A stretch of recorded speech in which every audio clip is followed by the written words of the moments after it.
Time for tonight's rewrite.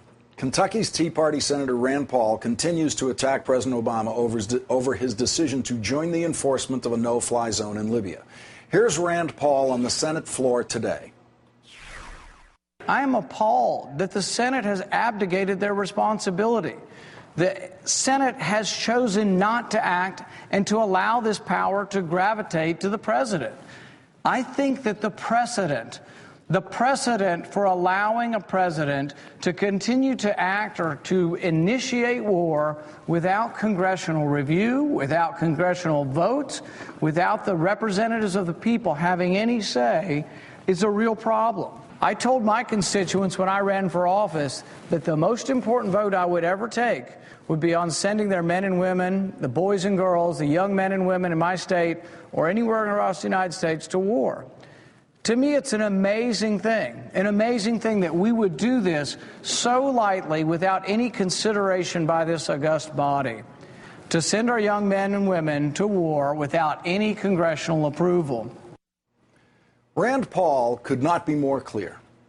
The most important vote he would ever take would be to send young men and women into combat. The most important vote that he would ever take. Certainly, that means if he were faced with such a vote, he would be out on the Senate floor debating it and solemnly casting his vote, yes or no, when the Senate clerk called his name. If it's the most important vote he would ever take, Rand Paul would never do it by remote control. He would never cast that vote without bothering to go to the Senate floor. Yeah, you can do that in the Senate. You can vote without bothering to go to the floor. It's called voting by unanimous consent. In fact, it is the most routine form of voting in the Senate. The Senate leaders always ask for a unanimous consent vote before having to ask for a roll call vote. But they have to go to a roll call vote if only one senator demands it. Only one. On March 1st, Rand Paul and every other senator was asked to vote by unanimous consent without leaving their offices, without going to the Senate floor, to pass Senate Resolution 85.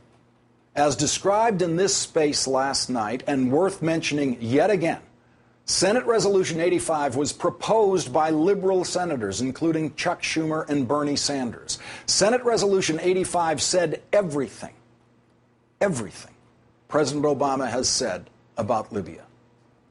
The resolution, quote, strongly condemns the gross and systematic violations of human rights in Libya, including violent attacks on protesters demanding democratic reforms, calls on Muammar Gaddafi to desist from further violence, recognize the Libyan people's demand for democratic change, resign his position, and permit a peaceful transition to democracy, and urges the United Nations Security Council to take such further action as may be necessary to protect civilians in Libya from attack, including the possible imposition of a no-fly zone over Libyan territory.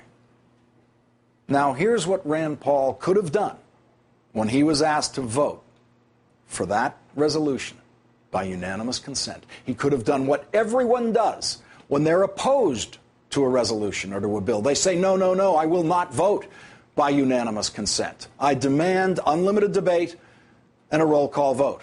That's what every senator opposed to something does when they ask for unanimous consent.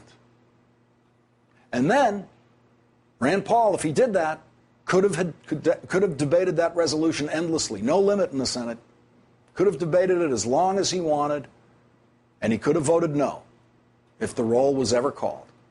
Instead, Rand Paul, like every other senator, looked at the most important vote they have faced this year and decided this one is such an easy yes that I can agree to it by unanimous consent. The fact that the Senate, and especially Rand Paul, voted for this resolution seems to remain top secret to the rest of the news media, especially to Fox News.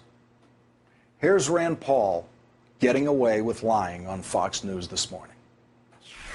I think this sets a very bad precedent. The president unilaterally, on his own, starting war without any consent from Congress. Without any consent.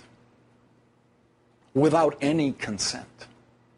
Rand Paul can go on Fox News and say that the president did this without any consent, when the president had Rand Paul's consent before he decided to do it. When the president had the unanimous consent of the United States Senate before he decided to do it. Let's look at Rand Paul one more time. The president unilaterally, on his own, starting war without any consent from Congress. Thanks, Senator. Thanks a lot. Now we know what you look like when you're lying.